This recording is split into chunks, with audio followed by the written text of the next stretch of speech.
Hi, Kelly. Thank you for the gift for Nathan. It arrived earlier today. Nathan was very happy.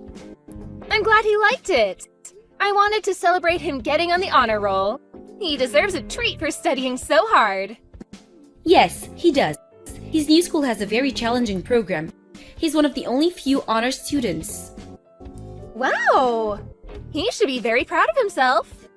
Yes, I think he is. But he has always been a very good student, and I make sure he's on top of his schoolwork all the time. I see. I was never good in school, so I can't imagine the hardship of an honor student. Remind me, how long has it been since you married my brother? It's been 3 years. I can't believe how time flies. Why do you ask? Well, shouldn't it be about time you two have kids? I mean, you wouldn't understand how hard it is to support children through school, would you? I guess not. Oops! I forgot you can't have kids. You were barren from having some sort of illness when you were younger, right? Have I offended you? No, it's okay. It's true anyway. Oh well. Glad you're okay about it. But it must feel awful you can't even hold your own child. My brother must be sad too. Dan and I discussed this way before getting married. He married me understanding my situation. Well, I'm sure he understands it, but that doesn't mean he's over it. I wish you two could know how wonderful it is to have children. It's great, especially when you have a smart one like Nathan.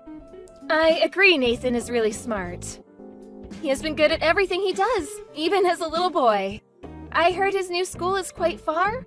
How's that going? It's fine, but the commute is quite long indeed. So we're considering to move closer to his school. Really? Does that mean Simon has to change school too? He's only in 4th grade, right? Would it not be hard for him to transfer in the middle of the semester? Why are you concerned about Simon? He can go to whichever school that's convenient. He's no good, unlike Nathan. Don't mind him. Oh, come on, Tara, you don't mean that. I understand Nathan is special, but you shouldn't disregard Simon. You don't have kids, Kelly. You don't understand what it's like. It's quite a nuisance when you have a stupid kid. It's a waste of time to look after him. How could you be so mean? My husband and I are happy as long as we have Nathan. I think Simon is supposed to have a test soon, and I already know he's going to fail it. Don't be so heartless just because he doesn't excel in school. And you really shouldn't call him stupid or a nuisance. Don't bully him. I can call him whatever I want to. You're so naive. Why do I have to pay attention to a kid who fails to please his mother? Don't you think it's a waste of time? Simon is only 10. How can you give up on him like that? He's full of potential. Blah blah. See, this is what I mean. You don't get it. You can't be such a dreamer. When you have two, you just know. Know what? The smart one will always be smart, but the stupid one will always be a failure. I don't blame you if you don't understand. Like I said, you don't have kids. You shouldn't decide so soon. Maybe Simon is not doing well in school because of how you treat him. You're hurting his feelings. How many times do I have to tell you that I don't care about him?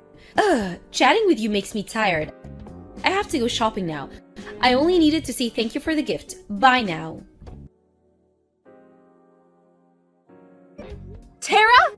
What the heck is going on? Huh? What do you mean, Kelly? Simon came over to my house alone, crying. He said you told him to get out. That you even locked the door? Oh, that. He went to your place, huh? What do you want me to say? Sorry for the bother? No, that's not what I want you to say.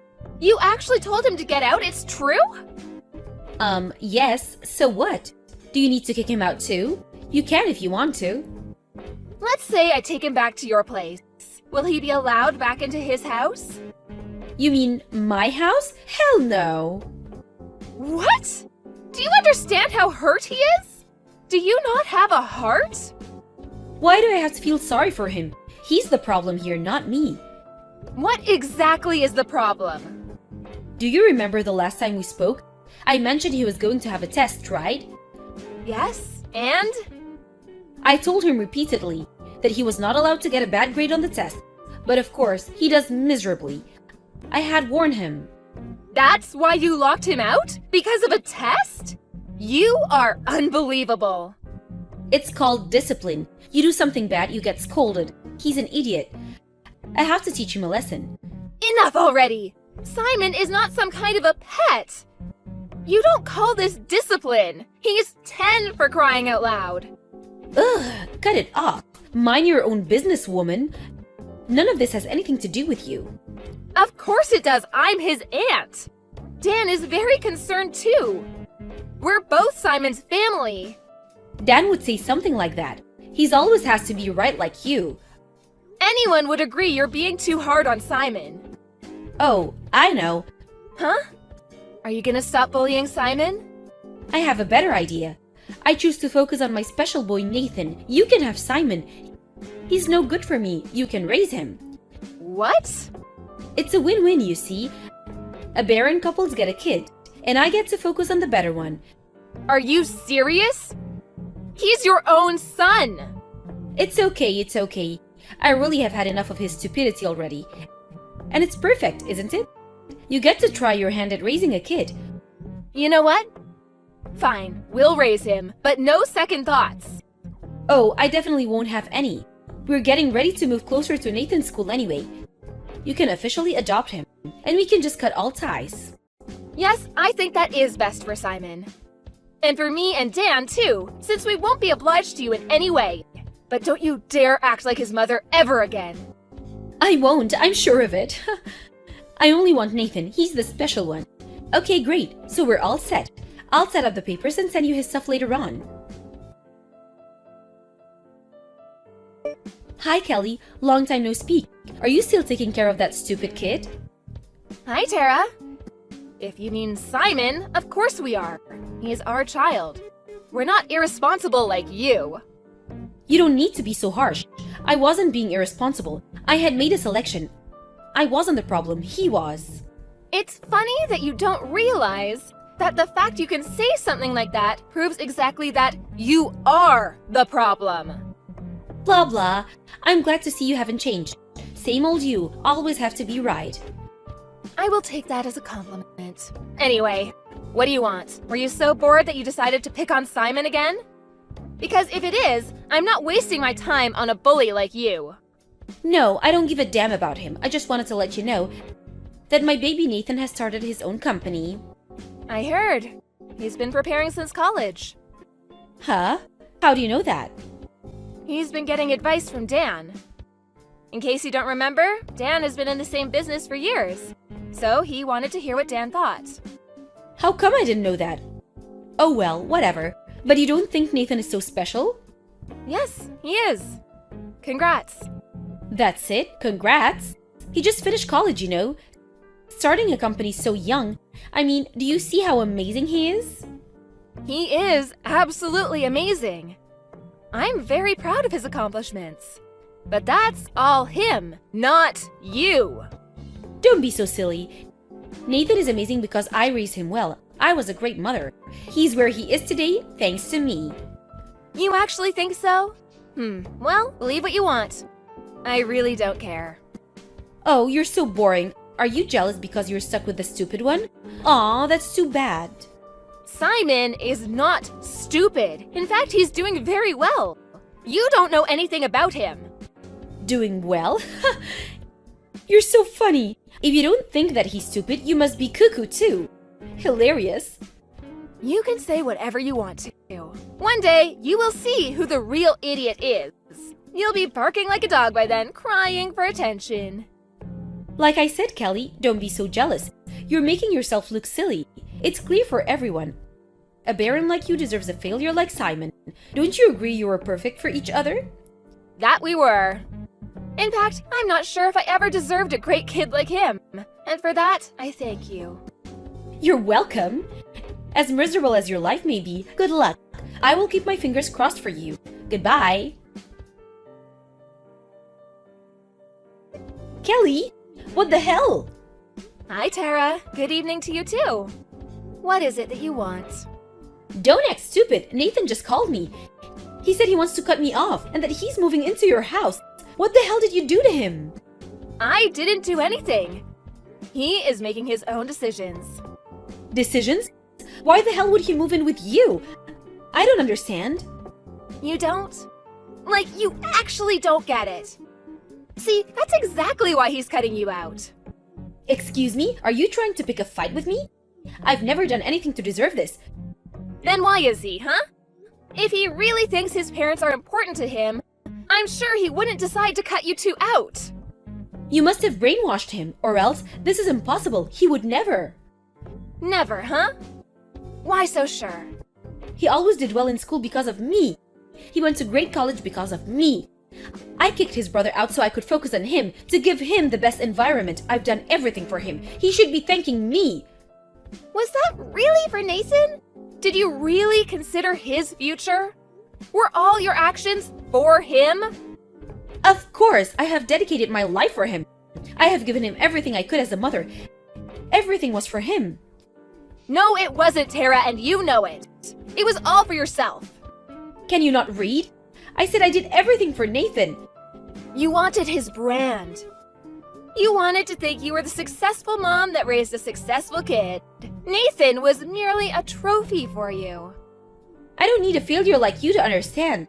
I only need Nathan to understand what his mother has done for him. Well, Tara, unfortunately, Nathan says he does not. What? Nathan said? You liar! Truth hurts, doesn't it? First of all, you need to realize that you don't understand Nathan. You have forced him to do whatever you want him to do. You don't know what he wants. You don't know anything about him. Of course I do. I gave birth to him. No, you don't. You don't know how Nathan felt growing up in your house, or how he perceived you and your husband. You would never understand. Like you're any better? A baron like you, what do you know? I know better than you, at least. First, let's rewind a couple years. Why the heck would you think Nathan was okay with his little brother getting kicked out? Do you think Nathan was okay about you bullying Simon? What are you trying to say? Nathan never loved you and your husband all this time. Because you treated Simon horribly. And you even kicked him out when he was only 10. Deep down, Nathan has hated you both. I don't believe you. Nathan has been a good, obedient child. He has studied hard just as we wanted him to. Nathan was terrified that you'd kick him out too if he didn't. He knew he was helpless if he got kicked out. So he tolerated you and your husband until he could support himself. But why would he move in with you? You can pay for his own apartment now. You mean nothing to him. I guess it's that bad for him. He wants to get away from you immediately. But also, he wants to spend time with his business partner. What business partner? Simon. You really don't know anything, do you? Nathan has started a company together with Simon. What? With that idiot? He's not good enough to be running a company. He doesn't have the brain. As I mentioned before, Simon is not an idiot. You need to stop calling him that. Huh? Easy to say. I know better than anyone how stupid he is. He never understood any schoolwork. Simon goes to the same school Nathan went to. I mean, the school is Ivy League, one of the best in the country. If he's an idiot, then an Ivy League must be a joke. Wait, what? Simon? You're bluffing. Nope, no bluff. After he began to live with us, he did great in school. He was always an honor student. I don't believe that for a second. It's not possible. His grades were always terrible. If he was as bad as you say he was, you were making him that way. Because you compared him to others and didn't give him a chance. But I'm sure this is all too difficult for you to understand. Fine, whatever. But if what you're saying is true, I have a suggestion. I can take back Simon. What? Are you crazy? I'm his birth mother. I had him and Nathan. It's only natural they come back to me. As bad as they made me look today. Okay, you know what? Just shut up. You are not good enough to be their mother.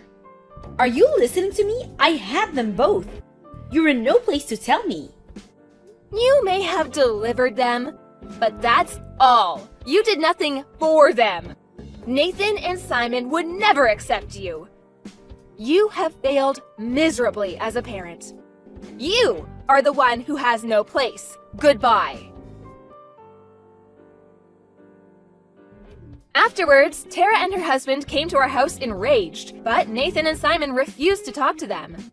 Nathan and Simon told their parents that they never wanted to see them again. They said they would call the police if the parents ever bothered them.